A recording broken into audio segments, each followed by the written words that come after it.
विद्यार्थियों, कक्षा 9वीं के विषय भूमिति में आपका हार्दिक स्वागत।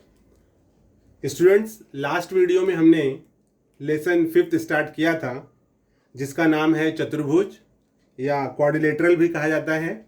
इसमें हमने देखा था कि चतुर्भुज क्या है तथा चतुर्भुज से संबंधित कुछ घटक। विद्यार्थियों, आइए इस कड़ी को हम आगे बढ़ाते हैं और देखते हैं चतुर्भुज के प्रकार। तो सर्वप्रथम विद्यार्थियों, जो पहला प्रकार है वो हमने लिया है समांतर चतुर्भुज। आइए देखते हैं समांतर चतुर्भुज क्या होता है। तो देखिए, जैसे आप जानते हैं कि वे दो रेखाएं जो एक दूसरे को परस्पर प्रतिच्छेदित नहीं करती, उन रेखाओं को हम कहते हैं समांतर रेखा। तो ये दो रेखाएं जो है वो समांतर रेखाएं हैं। विद्यार्थियों, ये आप जानते हो कि इन रेखाओं को हम समांतर रेखा कहते हैं। ये जानकारी आपको है, ठीक है। अब देखिए, हमें इसमें समांतर चतुर्भुज क्या होता है वो देखना है।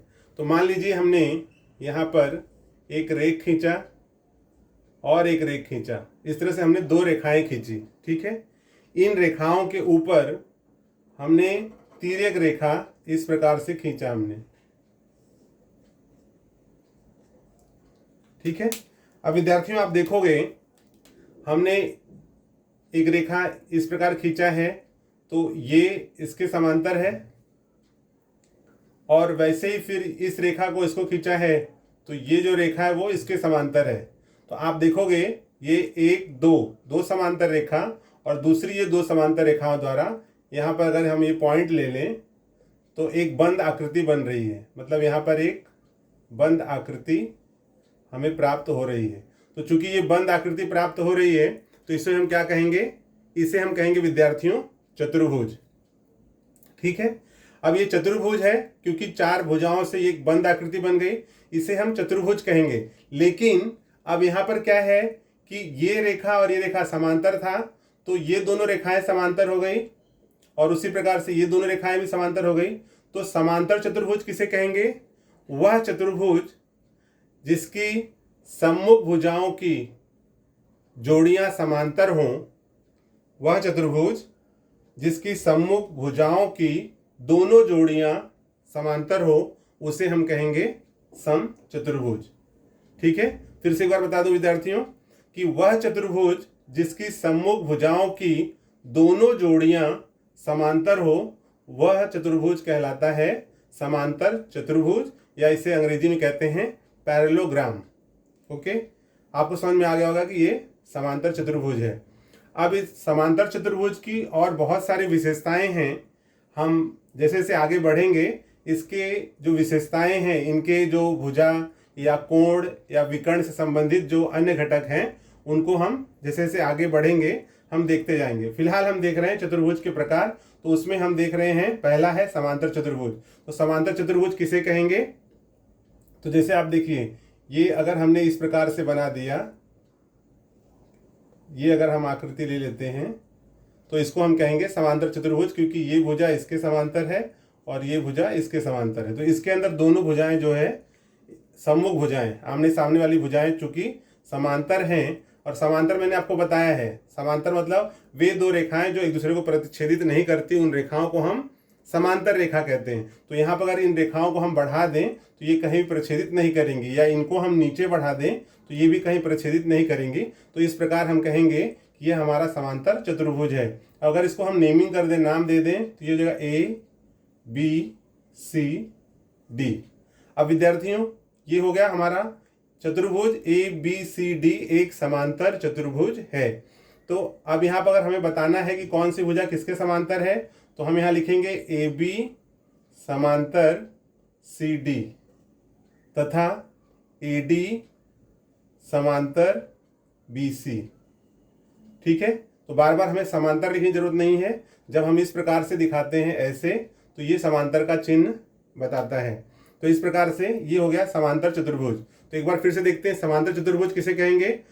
जिस चतुर्भुज की सम्मुख भुजाओं की दोनों जोड़ियां समांतर हो, उसे हम कहेंगे समांतर चतुर्भुज, ठीक है। तो ये हो गया विद्यार्थियों समांतर चतुर्भुज। आइए आगे चलते हैं और देखेंगे हम आयत के बारे में। तो विद्यार्थियों देखिए, ये समांतर और यहाँ पर ये भी समांतर है, ठीक है, ये हमने बना दिया। तो यहाँ आप देखोगे कि ये भुजा इसके समांतर है और ये भुजा इसके समांतर है। यहाँ पर इसे भी हम समांतर चतुर्भुज कह सकते हैं। लेकिन विद्यार्थियों एक चीज आपको इसमें ध्यान देना है कि इसमें सम्मुख भुजाओं की जोड़ी ये समांतर तो है, साथ में एक कोण जो है वो समकोण है। या हम ऐसे कह सकते हैं कि एक जो भुजा है और जो दूसरी भुजा है, मतलब जो संलग्न भुजाएं हैं वो यहाँ पर लंब है, एक के ऊपर दूसरी भुजा लंब है। लंब का मतलब है कि यहाँ पर यह 90 अंश का कोण बना रहा है। तो विद्यार्थियों आपको ध्यान देना है कि अगर समांतर चतुर्भुज में अगर एक कोण समकोण हो, तो जैसे अभी एक समकोण हो गया तो दूसरा भी समकोण हो जाएगा। कैसे दूसरा समकोण कैसे हो जाएगा? क्योंकि आप जानते हो कि अगर ये अगर समांतर रेखा है, इसको हम मान ले तिर्यक रेखा, तो ये जो दोनों कोण होंगे वो क्या होंगे? अंतःकोण। और अंतःकोणों का मापों का योगफल कितना होता है? 180 अंश। तो चूंकि एक 90 है तो दूसरा भी क्या हो जाएगा? 90। उसी प्रकार से जैसे अब यहाँ पर ये दोनों समांतर लिए, ऐसे यहाँ पर ले लीजिए, ये दोनों रेखाएं समांतर हैं और ये उसकी तिर्यक रेखा है। तो अगर ये 90 है तो ये भी 90 हो जाएगा। क्यों 90 हो जाएगा? क्योंकि ये अंतःकोण हो जाएंगे। तो उसी प्रकार से ये भी 90। अब जब 1 2 3 90 हो गए तो आप जानते हो कि चतुर्भुज के चारों कोणों के मापों का योगफल 360 अंश होता है। तो ये 90 और 90 90 कितने हो गए? 90 90 180 180 एंड 90 270 270 हो गया। और आप जानते हो 360 होता है, तो 360 में से 270 आप घटा दोगे तो आपको मिल जाएगा 90। तो यहाँ पर ये कितना हो जाएगा? 90। तो इस प्रकार से विद्यार्थियों, यदि आपको समांतर चतुर्भुज दिया गया है और उसके अंदर अगर चारों में से एक कोण समकोण है तो बाकी अन्य तीनों कोण भी समकोण होते हैं और इस प्रकार के चतुर्भुज को हम कहते हैं आयत। ठीक है, ये हो गया आयत। फिर से मैं रिपीट कर दूं, आयत क्या है?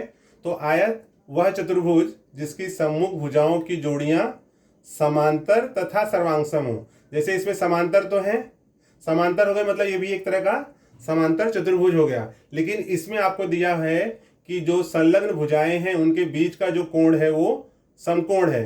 अगर एक समकोण है तो दूसरा भी होगा, दो समकोण है तो तीसरा भी होगा, और फिर तीसरा है तो चौथा भी समकोण हो जाएगा। इस प्रकार से आयत में प्रत्येक कोण समकोण होता है, अर्थात 90 अंश का होता है, और सम्मुख भुजाएं जो है वो सर्वांगसम होती है, उसे हम कहते हैं आयत। आयत भी एक प्रकार का समांतर चतुर्भुज ही होता है। फर्क खाली इसमें इतना यही होता है कि समांतर चतुर्भुज में 90 अंश नहीं होता है और आयत के अंदर 90 अंश दिया गया है। ठीक है, आई होप आपको ये आयत क्या है समझ में आया है। चलिए आगे चलेंगे और देखेंगे यहाँ पर वर्ग। तो विद्यार्थियों ये आप देखिए, इस प्रकार से यह भी एक तरह से कहा जाए तो समांतर चतुर्भुज है, क्योंकि सम्मुख भुजाएं इसमें समांतर हैं। जैसे ये भुजा इसके समांतर है, ये इसके समांतर है, और सम्मुख भुजा समांतर होने के साथ साथ जो चतुर्भुज दिख रहा है इसमें चारों भुजाएं एक दूसरे के समान होती हैं। आप कह सकते हो कि इसमें चारों भुजाएं समान हैं, तथा ये जो संलग्न भुजा है इसका जो प्रत्येक कोण होगा वो समकोण होता है। ठीक है, तो जैसे आप देखोगे कि जो आयत है, देखा जाए तो आयत भी एक तरह का वर्ग ही है। आयत में क्या होता है? आयत में केवल सम्मुख भुजाएं सर्वांगसम होती हैं, लेकिन वर्ग में क्या है? वर्ग में चारों भुजाएं समान होती हैं और प्रत्येक कोण समकोण होता है। विद्यार्थियों बहुत ध्यानपूर्वक देखना है, जो चीज़ें मैं बता रहा हूँ ये आगे आपको जब हम लेसन स्टार्ट करेंगे एक्सरसाइज 5.1 के आगे या 1 से, तो आपको इन सब जो गुणधर्म बताए जा रहे हैं इनका उपयोग आएगा। हम बात कर रहे हैं वर्ग के बारे में। ये आकृति हमारी वर्ग की है। तो आइए देखते हैं कि वर्ग क्या है। तो वर्ग आप देखोगे कि वर्ग में सम्मुख भुजाएं, जैसे अभी आप देख रहे हो ये इसके समांतर है, ये इसके समांतर है, ठीक है। तो ये भी एक तरह का मतलब वर्ग भी एक तरह का समांतर चतुर्भुज ही है, परंतु इस चतुर्भुज में या इस समांतर चतुर्भुज में आप देखोगे चारों भुजाएं समान हैं और प्रत्येक कोण समकोण है, इसलिए इसको वर्ग कहा गया है, ठीक है। तो एक तरह से देखा जाए कि यह वर्ग भी एक तरह का समांतर चतुर्भुज है, लेकिन प्रत्येक कोण इसमें समकोण है, ठीक है। अब देखेंगे अगर हम आयत और वर्ग में फर्क क्या है, तो आयत और वर्ग में एक सबसे बड़ा फर्क है कि इसके अंदर चारों भुजाएं एक दूसरे के समान हैं, लेकिन आयत में क्या होता है, केवल सम्मुख भुजाएं समान होती हैं। आयत में भी प्रत्येक कोण समकोण होता है, वर्ग में भी प्रत्येक कोण समकोण है। अब विद्यार्थियों आगे चलेंगे और हम देखेंगे समचतुर्भुज। तो आप देखोगे इसमें अगली आकृति है हमारी समचतुर्भुज।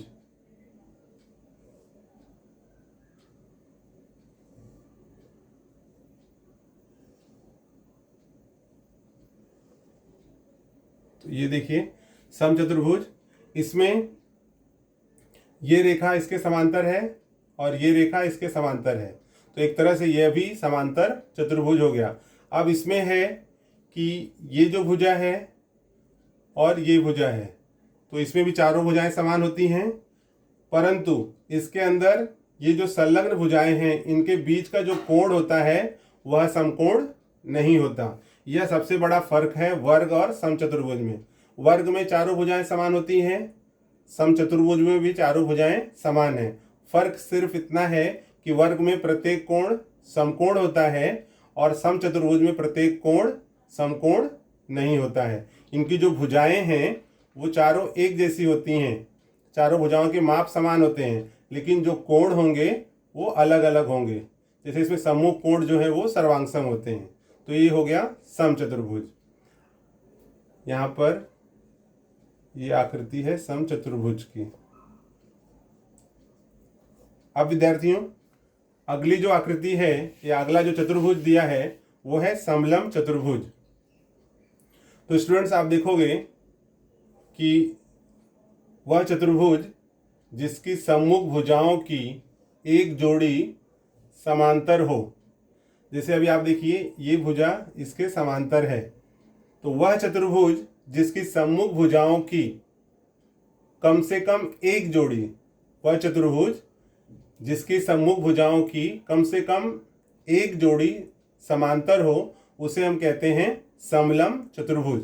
इसमें विद्यार्थी ये जो भुजा होती है और ये जो भुजा होती है ये दोनों समांतर नहीं होती। ये दोनों भुजाएं जो हैं वो समांतर हैं, इसलिए इस आकृति को या इस चतुर्भुज को हम कहते हैं समलंब चतुर्भुज। इसमें एक और चीज है विद्यार्थियों, यदि ये दोनों भुजाएं यदि समान हो जाएं, जैसे मान लीजिए हमने इसको नाम दे दिया ए बी सी डी, तो ए बी समांतर सी डी है, तो इसको हम कहेंगे समलंब चतुर्भुज, समलंब चतुर्भुज। और इसी के अंदर जो भुजाएं समांतर नहीं हैं, लेकिन अगर वह ए डी बराबर बी सी, यहां पर सी है, यदि ए डी बराबर बी सी, ये दोनों भुजाएं जो समांतर नहीं हैं यदि समान होती हैं तो उसे समद्विबाहु समलंब चतुर्भुज कहते हैं, ठीक है। फिर से एक बार बता दूं कि वह चतुर्भुज जिसकी सम्मुख भुजाओं की कम से कम एक जोड़ी समांतर हो तथा दूसरी जो जोड़ी है वह समांतर न हो, ऐसे चतुर्भुज को हम कहते हैं समलंब चतुर्भुज। और समलंब चतुर्भुज में ही यदि असमांतर भुजाओं की जोड़ी समान हो, जैसे मैंने इसमें बताया है ए डी और बी सी, ए डी बराबर बी सी, इस प्रकार से हो, उसे समद्विबाहु आइसोसीलस ट्रेपेजियम, समद्विबाहु समलंब चतुर्भुज इस प्रकार से कहा जाता है। अब विद्यार्थियों लास्ट का एक बचा है जो आकृति है पतंग की। तो आप देखोगे इसमें कि इस प्रकार की आकृति ए बी सी डी, यह पतंग की आकृति है। यह भी एक चतुर्भुज है, बट इसका आकार पतंग के समान दिखता है, इसलिए इसको पतंग कहा जाता है। तो इसमें विद्यार्थियों ये मतलब ए बी और ए डी, ये एक जोड़ी यहाँ पर समान है और ये दूसरी जोड़ी। तो जिस चतुर्भुज की संलग्न भुजाओं की संलग्न जोड़ियां समान हो, जैसे अब ये संलग्न जोड़ी है तो ये एक जोड़ी हो गई और ये दूसरी जोड़ी हो गई। तो जिस चतुर्भुज की दो संलग्न जोड़ियां, जिस चतुर्भुज की दो संलग्न जोड़ियां समान हो, ऐसे चतुर्भुज को हम कहते हैं पतंग। ओके, या काइट भी इसे कहा जाता है। ठीक है, काइट। तो विद्यार्थियों आपको ध्यान देना है कि जिस चतुर्भुज की संलग्न भुजाओं की दो जोड़ी, जैसे एक जोड़ी ये और एक जोड़ी ये, इन दोनों में नहीं, इन दोनों में संलग्न भुजाओं की दो जोड़ियां समान हो, ऐसे चतुर्भुज को हम कहते हैं पतंग। विद्यार्थियों आगे आपको देखना है कि क्या आयत समांतर चतुर्भुज होता है। आपको बताना है क्या आयत समांतर चतुर्भुज होता है। तो आपको देखना है कि समांतर चतुर्भुज की क्या परिभाषा है। तो मैंने आपको बताया कि जिस चतुर्भुज की, जैसे मैंने बताया आपको कि जिस चतुर्भुज की सम्मुख भुजाओं की दोनों जोड़ियां, जैसे आप देखोगे मैंने कहा कि ये और ये समांतर चतुर्भुज है, ये हमारा समांतर चतुर्भुज होती है। ये भुजा इसके बराबर और ये भुजा इसके बराबर समांतर चतुर्भुज है। इसमें कहा गया है क्या आयत समांतर चतुर्भुज होता है।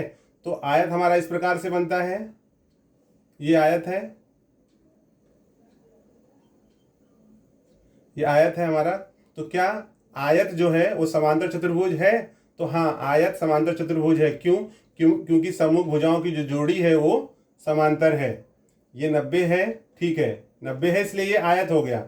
90 नहीं होता तो समांतर चतुर्भुज हो जाता, लेकिन यहाँ पर अभी भी आयत एक समांतर चतुर्भुज है। फिर पूछा है क्या वर्ग समांतर चतुर्भुज है। तो वर्ग क्या है, ये वर्ग की आकृति है, इसमें भी सम्मुख भुजाएं समान है। तो ये इसके समांतर, ये इसके समांतर है।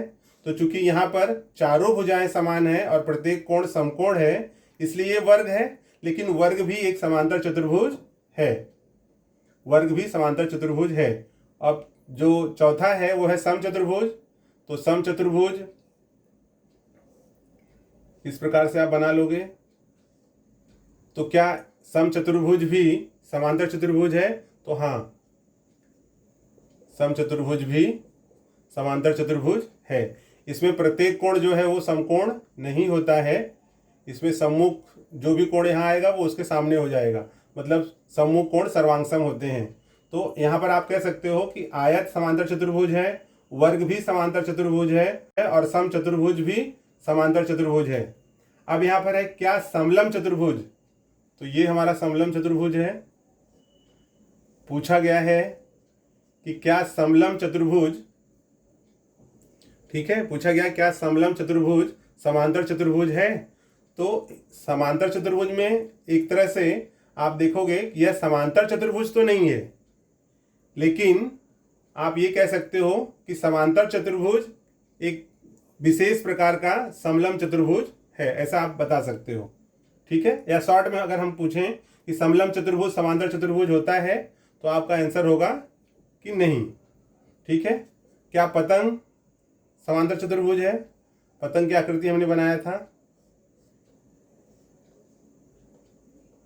ये इसके बराबर, ये इसके बराबर, ये। तो क्या पतंग समांतर चतुर्भुज है। नहीं, क्योंकि उसमें है कि सम्मुख भुजाओं की एक जोड़ी कम से कम समांतर होनी चाहिए। तो विद्यार्थियों आयत, वर्ग, समचतुर्भुज ये समांतर चतुर्भुज हैं। चलिए, आई होप स्टूडेंट्स आपको सवाल समझ में आया है। चतुर्भुज के प्रकार यहीं पर समाप्त होते हैं। आप सभी समांतर चतुर्भुज, आयत, वर्ग, समचतुर्भुज, समलंब चतुर्भुज और पतंग की आकृति बना करके सही आकृति किस प्रकार से बनाना है इसको आप स्केल और पेंसिल की सहायता से बनाइए, ताकि आपको हमेशा के लिए कंफर्म हो जाए कि चतुर्भुज के जो प्रकार हैं वो कितने प्रकार के हैं और कैसे बनते हैं। अगले वीडियो में हम देखते हैं एक्सरसाइज 5.1। विद्यार्थियों, यदि आपको वीडियो पसंद आया है तो इसे लाइक करें, शेयर करें और सब्सक्राइब करना न भूलें तथा बेल आइकन जरूर दबाएं, जिससे आपको नए वीडियो का नोटिफिकेशन प्राप्त होता रहे।